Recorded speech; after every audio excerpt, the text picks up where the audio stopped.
कहते हैं कि वेद वाक्य है कि अति सर्वत्र वर्जित।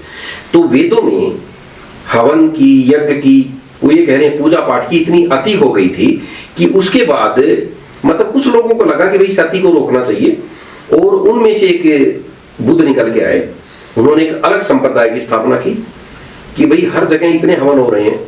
नहीं, वो भी सच्चाई है। तो क्या हमने कई डिस्कोर्स में ये बोला है, मैंने वही कहा कि जो उपदेष्टा जो उसका अर्थ कर रहे हैं वो अनर्थ कर रहे हैं।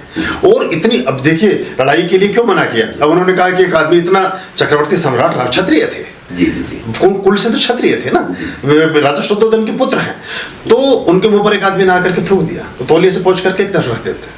वो कहते हैं कि कुछ और कहना, तो उनका भांजा है, साथी है उनके, आनंद, वो खड़ा हो जाता, बोले ये राती हो गई, बाकी सब ठीक है, और आपके मुंह पे हमारे सामने थूक के चला जाए तो हम बर्दाश्त नहीं करेंगे, और कहो तो उसके गलती करने लगा दे। तो कहते नहीं, तुम में इसमें कोई फर्क नहीं, और ये भी कहने का ढंग है, कुछ कह नहीं पाया तो शायद ऐसे कह दिया।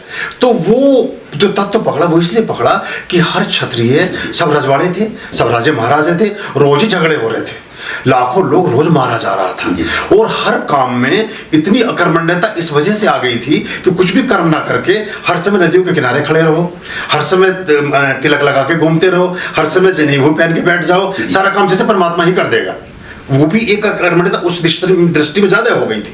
तो उसको बैलेंस करने के लिए उन्होंने कहा कि अपने आप को अपदीपो भव, अपने आप को थोड़ा ऊपर उठा लो, और अपने आप को ऊपर जब उठा सकते हो जो आपकी चेतना के विकास को उपलब्ध होगी, जब चैतन्य होंगे तब आप अपने आप को ऊपर उठा पाएंगे। और तो उसके लिए चैतन्य होने के लिए ध्यान अनिवार्य तत्व है। सारा ही बल उनका ध्यान पर रहा कि हर आदमी मेडिटेटिव होना चाहिए, इतने भोजन की आवश्यकता नहीं, इतने वस्त्रों की आवश्यकता नहीं, इतनी चीजों की आवश्यकता नहीं।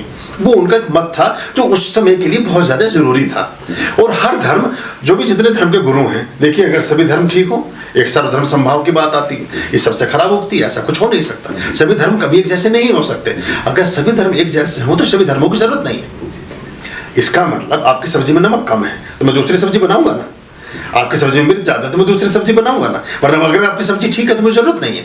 तो कुछ ऐसी अतिशयता बढ़ गई उन चीजों में, और हमारे वर्णों के कुछ विस्तार ऐसे हो गए जिसके आधार पर कुछ लोगों को हम हे दृष्टि से देखने लगे। उसको खत्म करने के लिए, थोड़ी समानता के लिए और चीजों के लिए। और फिर ये भी पता नहीं था कि आज हम इन दृष्टियों में बात कर रहे हैं, आज हम ऐसी बात कर रहे हैं, आज हम जिन चीजों को कल्पना भी नहीं हो सकता कल को ऐसी घटना घटे कि एक आदमी आकर के गर्दन पे किसी की चाकू रखे या तमंचा रखे और दाल का पतीला लूट के भाग जाए। अभी आज फंसेंगे इस बात पे, या आपके हाथ से जो है बिस्कुट का पैकेट छीन के भाग जाए तमंचा दिखा करके, कुछ पता नहीं, क्योंकि उन लोगों ने 2-2.5 साल पहले कभी सोचा नहीं था कि कोई किसी को मकान के लिए मार देगा। मकान ही मकान थे, नदियां ही नदियां थी, पानी ही पानी था, दूध ही दूध था, पशु ही पशु थे, प्रकृति ही प्रकृति थी, इतने मनुष्य थे नहीं। लेकिन आने वाले भविष्य में ऐसा हो सकता है जिसकी हम कल्पना भी ना करें कि बहुत छोटी चीजों के लिए कोई किसी को नुकसान पहुंचा दे।